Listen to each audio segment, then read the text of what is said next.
O reino da divina vontade em meio às criaturas. Livro do céu. A chamada das criaturas à ordem, ao seu posto e à finalidade para a qual foram criadas por Deus. Por Luísa Picarreta. Iniciando a leitura do volume 8.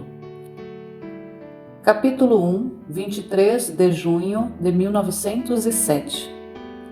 O ato mais belo é o abandono na vontade de Deus. Encontrando-me em meu habitual estado, o bendito Jesus não vinha, e eu estava pensando entre mim qual seria o ato mais belo e mais aceito a nosso Senhor, que pudesse mais facilmente induzi-lo a vir: a dor das próprias culpas ou a resignação. Enquanto estava nisto, assim que veio me disse: Filha, o ato mais belo e que mais me agrada é o abandono em minha vontade, mas tanto que não se recorde que existe o próprio ser, senão que tudo para ela seja o divino querer. Ainda que a dor das próprias culpas seja boa e louvável, mas não destrua o próprio ser. Ao contrário, o abandonar-se todo em minha vontade destrói o próprio ser e readquire o ser divino. Então a alma, ao abandonar-se em minha vontade, me dá mais honra, porque me dá tudo o que eu posso exigir da criatura. E venho adquirir em mim, e que de mim havia saído, e a alma readquire o único que deveria readquirir: a Deus com todos os bens que o mesmo Deus possui. Só que, até que a alma está de toda na vontade de Deus, readquire a Deus, e se sair da minha vontade, readquire seu próprio ser junto com todos os males da corrupta natureza. Capítulo 2. A alma, parada ou caminhando, deve estar sempre na divina vontade. Esta manhã estava pensando em que me sentia como detida sem ir nem para frente nem para trás. E dizia: Senhor, eu mesma não sei dizer o que sinto, se estou atrás ou detida, ou adiante, mas do resto não me aflijo, pois desde que esteja em tua vontade estou sempre bem, em qualquer ponto e em qualquer modo que possa estar. Tua vontade é sempre santa, e eu, em qualquer modo que esteja, estarei sempre bem. Naquele momento, o bendito Jesus veio por pouco tempo e me disse: Minha filha, ânimo, não temas se te sentes detida, mas está atenta a que essas detidas façam-se em minha vontade, sem sair em nada do meu querer. Também eu me detenho, mas num abrir e fechar de olhos faço mais do que não tenho feito por anos e anos. Olha, para o mundo parece que eu estava detido porque, merecendo ser severamente castigado e não fazendo isso, parece que não estou caminhando. Mas se tomo a vara em minhas mãos, vou refazer todas as minhas paradas. Assim tu, estando sempre em minha vontade, se vês que minha vontade te quer detida, detente, então, e goza de minha vontade. Se às vezes que minha vontade quer que caminhes, pois, mas caminha sempre em meu querer. Porque, caminhando em minha vontade, caminharás comigo mesmo, e terás a mesma vontade de meu caminhar. Por isso, esteja sempre em minha vontade, detida ou caminhando, e estará sempre bem. Capítulo 3. Na divina vontade se esquecem os pecados. Estava lendo sobre uma santa que sempre pensava nas próprias culpas e que pedia a Deus dor e perdão. E eu, no meu íntimo, dizia: Senhor, que diferença entre esta santa e eu? Eu nunca penso nos pecados e ela, que sempre pensa neles, vê-se que me enganei. Nesse instante, eu senti mover-se em meu interior e se fez ver como um relâmpago de luz em minha mente e ouvi que me dizia: Nécia, nécia que és, não queres entendê-lo? Quando minha vontade produziu pecados, imperfeições? Minha vontade é sempre santa, e quem vive nela já fica santificado, e goza, alimenta-se e pensa em tudo o que a minha vontade contém. E ainda que no passado tenha cometido pecados, encontrando-se na beleza na santidade, na imensidão dos bens que contém a minha vontade, esquece o feio do seu passado e recorda-se só do presente, com a condição de que não saia do meu querer. Mas se chegar a sair, regressando ao próprio ser, não é de admirar que recorde pecados e misérias. Tenha presente em sua mente que em minha vontade não entram nem podem entrar estes pensamentos de pecados e de si mesma. E se a alma os sente, significa que não é estável, nem está fixa dentro de mim, senão que se dá suas escapadas. Encontrando-me depois no meu habitual estado, assim que vi, disse: Minha filha, a verdade, por quanto for perseguida, não se pode fazer menos que reconhecer que é verdade. E chegará o tempo em que essa mesma verdade perseguida, virá a ser reconhecida e amada. Nestes tristes tempos, tudo é falsidade e dobra. E para fazer com que a verdade possa governar, o homem necessita ser castigado e destruído. E estes golpes, parte eles mesmos se darão e se destruirão mutuamente. Outros virão de mim, especialmente para a França, onde haverá grande mortalidade, tanto que ficará quase despovoada. Capítulo 4. A alma deve ruminar em sua mente as verdades aprendidas. Estava pensando, como me tornei má, não obstante o Senhor não me corrige, não me repreende. Enquanto pensava isto, senti-o mover-se dentro de mim e disse: Minha filha, caminha, caminha. Se eu, bondade, misericórdia, doçura, também sou justiça, força, poder, se eu te visse retroceder ou cometer defeitos voluntários perante tantas graças que te fiz, merecerias ser fulminada, e em verdade te fulminaria. E se não o fizer, tu mesma compreendes por quê. E se não falo sempre, deves ruminar continuamente em tua mente quantas verdades te ensinei. Depois entra em teu interior, junte-se comigo, e eu estarei sempre junto contigo para obrar interiormente. Capítulo 5. 10 de julho de 1907. Começa-se a viver de verdade quando se começa a ser vítima. Encontrando-me em meu habitual estado, me encontrei fora de mim mesma junto com meu adorável Jesus. E vendo-o coroado de espinhos, lhe tirei a coroa e com ambas as mãos a coloquei sobre minha cabeça, oprimindo-a muito bem.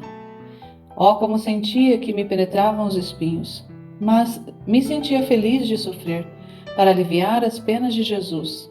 Depois disse: Meu bom Jesus, diz-me, falta muito tempo para que me leves ao céu?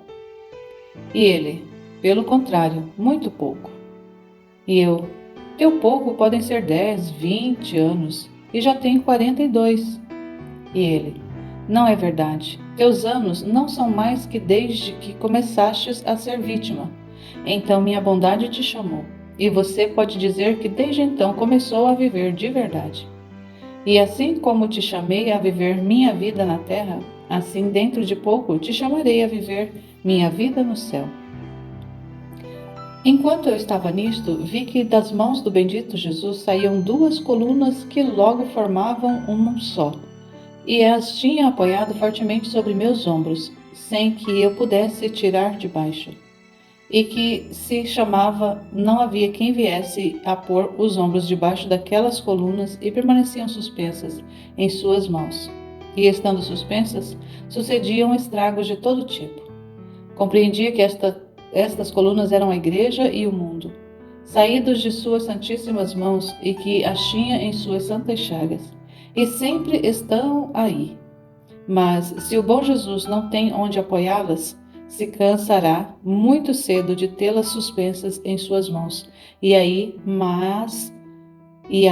mas ai que farão horrorizar. São tais e tantos estes ais que acredito que é melhor fazer silêncio. Capítulo 6. 14 de julho de 1907. Tudo na alma deve ser amor. Continuando o meu habitual estado, por pouco tempo veio o bendito Jesus, e eu sem pensar perguntei: Senhor, ontem confessei-me. Se tivesse morrido, sendo que a confissão perdoa as culpas, ter-me-ias levado diretamente ao paraíso? E ele: Minha filha, é verdade que a confissão perdoa as culpas, mas as coisas mais segura e certa para isentar o purgatório é o amor. Assim que na alma o amor deve ser a paixão predominante. Amor e pensamento. Amor, amor e pensamento. A palavra, os movimentos, tudo deve ser envolvido por este amor.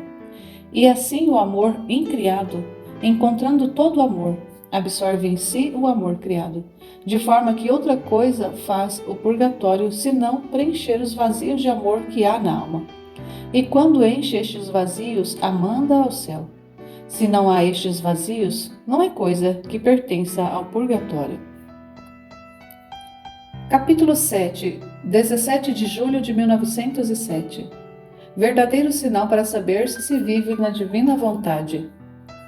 Continuando meu habitual estado, assim que veio bendito Jesus, me disse: Minha filha, o verdadeiro sinal para saber se a alma vive em minha vontade é que tudo o que lhe acontece, em qualquer coisa, se desenvolve a paz. Porque minha vontade é tão perfeita e santa que não pode produzir nem sequer a sombra da turbação. Assim, se nos conflitos, mortificações, amarguras, se sente perturbada, não pode dizer que está dentro da minha vontade. Na melhor das hipóteses, se sente resignada e ao mesmo tempo perturbada, pode-se dizer que está à sombra da minha vontade, porque estando fora é dona de sentir-se a si mesma, mas dentro não. Capítulo 8, 19 de julho de 1907. Na divina vontade não entram nem aridez, nem tentações, nem defeitos.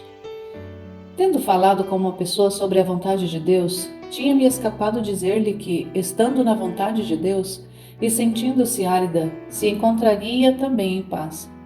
Depois, encontrando-me no meu habitual estado, o bendito Jesus corrigiu-me dizendo: Minha filha, presta muita atenção quando falas de minha vontade, porque minha vontade é tão feliz que forma nessa mesma bem-aventurança. E a vontade humana é tão infeliz que, se pudesse entrar em nossa, destruiria nossa felicidade e nos faria guerra. Por isso, em minha vontade não entram nem aridez, nem tentações, nem defeitos, nem inquietudes, nem frialdades. Porque minha vontade é luz e contém todos os gostos possíveis. A vontade humana não é outra coisa que uma gotinha de trevas, toda cheia de desgostos. Assim, se a alma está dentro do meu querer, antes de entrar, ao contrário, com o meu querer, a luz lhe dissipa a gotinha das trevas para poder tê-la em si. O calor derreteu o gelo e a aridez. Os gostos divinos tiraram os desgostos. Minha felicidade a libertou de todas as infelicidades. Capítulo 9, 6 de agosto de 1907. Não vê outra coisa que castigos.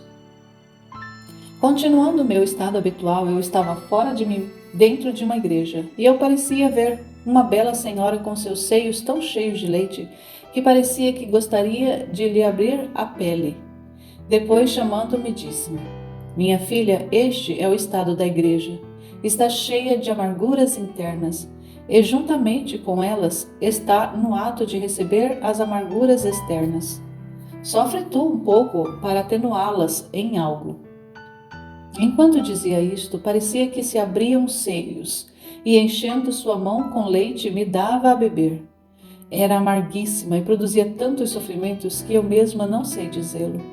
Nesse momento via que faziam revoluções, entravam nas igrejas, despojavam altares, os queimavam, atentavam contra sacerdotes, rompiam estátuas e milhares de outros insultos e infâmias. Enquanto fazia isso, o Senhor mandava outros castigos do céu. Muitos ficavam mortos ou feridos. Parecia uma briga geral contra a igreja, contra o governo e entre eles mesmos.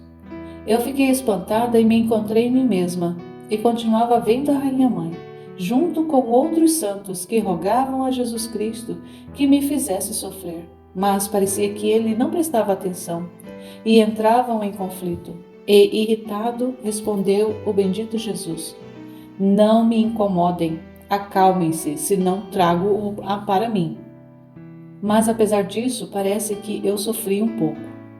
Agora digo tudo junto, que em todos estes dias, encontrando-me em meu estado habitual, não vi outra coisa que revoluções e castigos.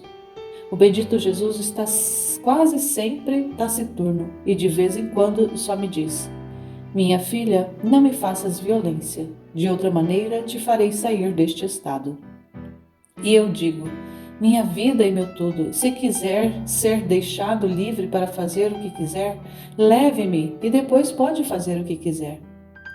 Parece que estes dias é preciso muita paciência para lidar com Jesus bendito. Capítulo 10, 22 de agosto de 1907. A alma deve estar no mundo como se só houvesse Deus e ela. A causa que mais renova a paixão a Jesus é o não cumprimento dos propósitos.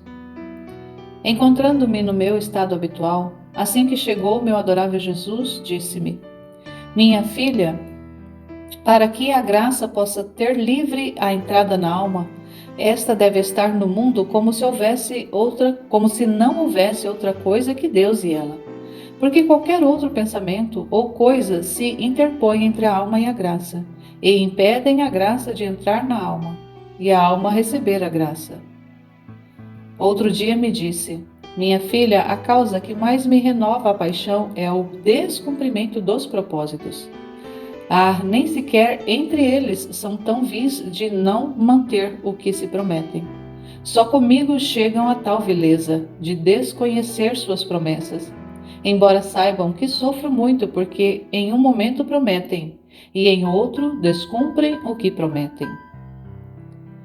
Capítulo 11, setembro de 1907. Quanto mais a alma é igual em tudo, tanto mais se aproxima da perfeição divina. Passo dias amargos com privações contínuas, mas faz-se parecer como sombra ou relâmpago, e quase sempre com contínuas ameaças de mandar castigos. Ó Deus, que desordem! O mundo parece transtornado, todos estão em atitude de fazer revoluções, de matar-se. O Senhor parece que retira sua graça, e os homens se tornam tantas bestas ferozes. Mas é melhor calar estas coisas, porque falar delas amarga demasiado minha pobre alma, bastante saturada de amargura. Depois, esta manhã, assim que veio, o bendito Jesus me disse: Todas as obras de Deus são perfeitas, e sua perfeição se conhece por serem redondas ou mais quadradas. Tanto que nenhuma pedra é colocada na Jerusalém Celestial que não seja redonda ou quadrada.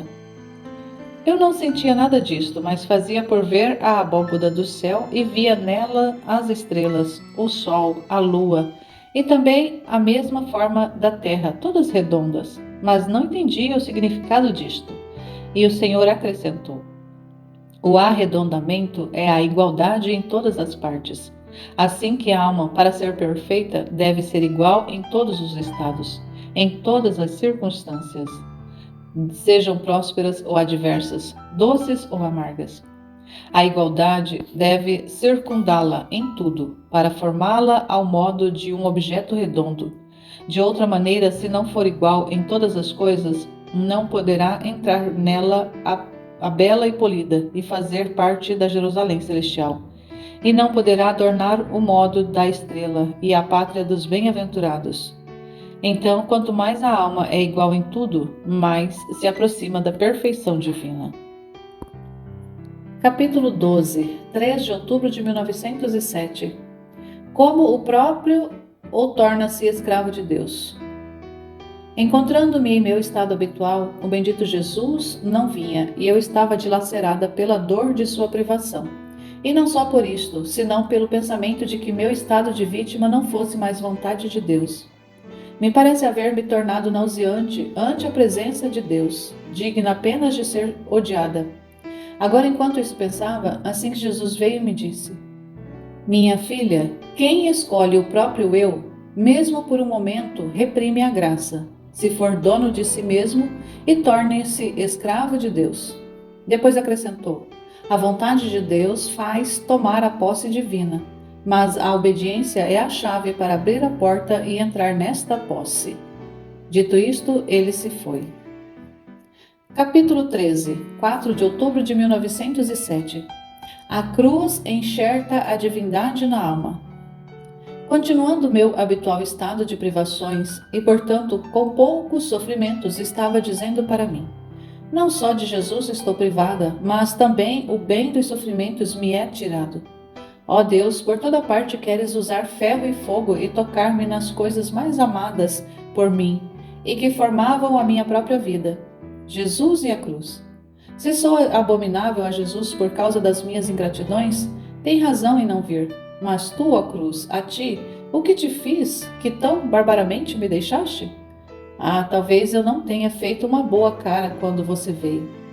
Eu me lembro que eu te amava tanto que eu não sabia estar sem você, e às vezes eu te preferia ainda sobre o mesmo Jesus. Eu não sabia o que me fizestes, que não sabia estar sem vós, mas deixaste-me.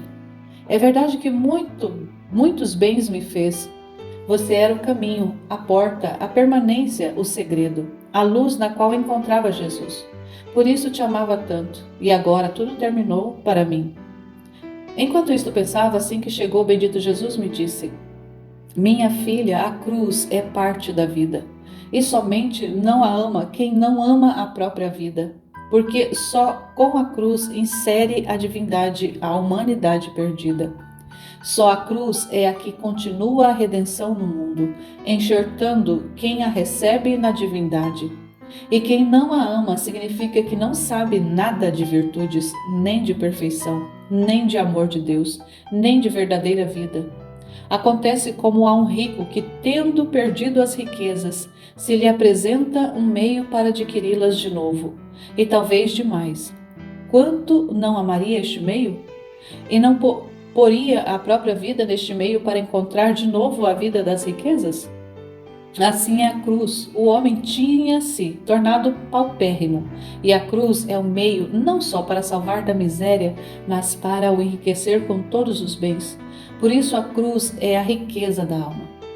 E desapareceu e eu fiquei mais amarga, pensando na perda que tinha sofrido. Capítulo 14, 12 de outubro de 1907.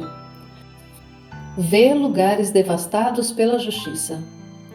Depois de ter passado dias de privação e de lágrimas, finalmente esta manhã veio o bendito Jesus e disse-me: minha filha, você não sabe nada do que deve acontecer daqui a um ano.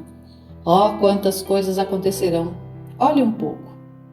Enquanto me encontrava nisto, encontrei-me fora de mim mesma junto com Jesus e vi aonde lugares afundados e cidades inteiras sepultadas, onde lugares inundados e desaparecidos, o que daqueles lugares existia em outros pontos, terremotos com tanto dano notável, pessoas mortas, revoluções em mais lugares, e em certos pontos tão violentos que não se podia pôr um pé na terra sem pisar sangue humano. Mas quem pode dizer o que de trágico se via?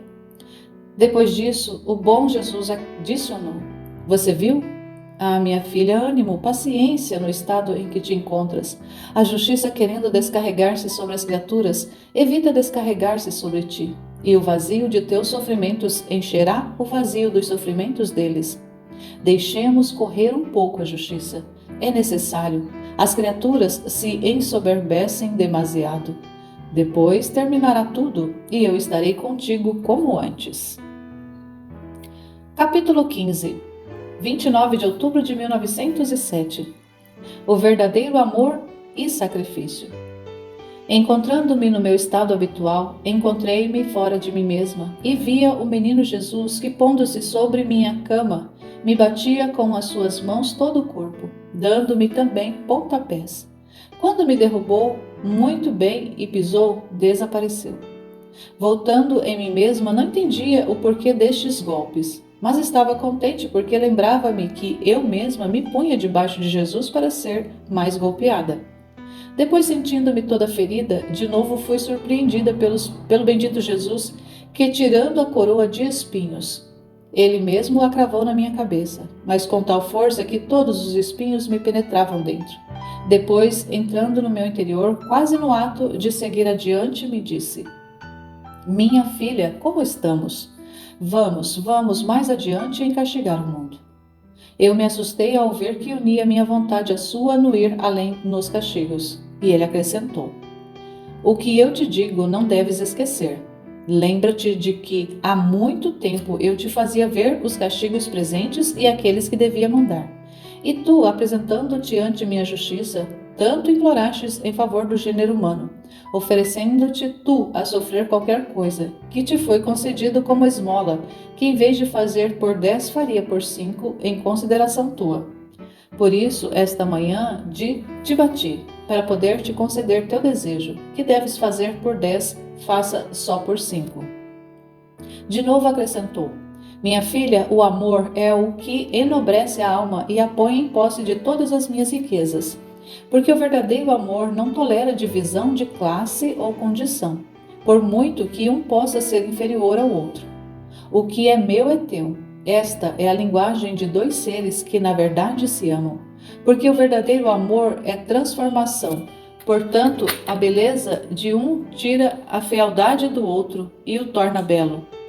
Se é pobre, o torna rico. Se é ignorante, o converte douto. Se é ignóbil, o torna nobre. Um é o batimento, um é o respiro, uma a vontade em dois seres que se amam. E se algum outro batimento ou fôlego quiser entrar neles, eles se sentem sufocados, agitados e dilacerados, e ficam doentes. Assim, o verdadeiro amor é saúde e santidade, e nele se respira um ar balsâmico, perfumado, qual é o respiro e a vida do mesmo amor. Mas onde este amor fica mais enobrecido, mais consolidado, mais confirmado e maior, é no sacrifício. Assim que o amor é a chama, o sacrifício a lenha. Então, onde há mais lenha, mais altas são as chamas, e o fogo é sempre maior. O que é sacrifício? É o desviar-se no amor e no ser da pessoa amada. E quanto mais se sacrifica, tanto mais fica consumado ao ser amado, perdendo o seu ser e retornando todos os lineamentos e nobreza do ser divino. Olhe, também no mundo natural a coisa passa assim, se bem em modo muito imperfeito. Quem adquire nome, nobreza, heroísmo, um soldado que se sacrifica se expõe às batalhas, expõe a vida por amor do rei, ou algum outro que se está com os braços cruzados? Certamente o primeiro. Assim, um servo, quem pode esperar sentar-se à mesa de seu mestre? O servo fiel que se sacrifica, que põe a própria vida, que tem mais cuidado dos interesses de seu amo que dos seus por amor a seu amo. Ou aquele servo que, embora faça seu dever, quando pode fugir do sacrifício o evita? Certo que o primeiro. E assim o filho com o pai, o amigo com o amigo e etc. Assim que o amor enobrece e une e forma uma só coisa. O sacrifício é a lenha para engrandecer o fogo do amor, e a obediência ordena tudo.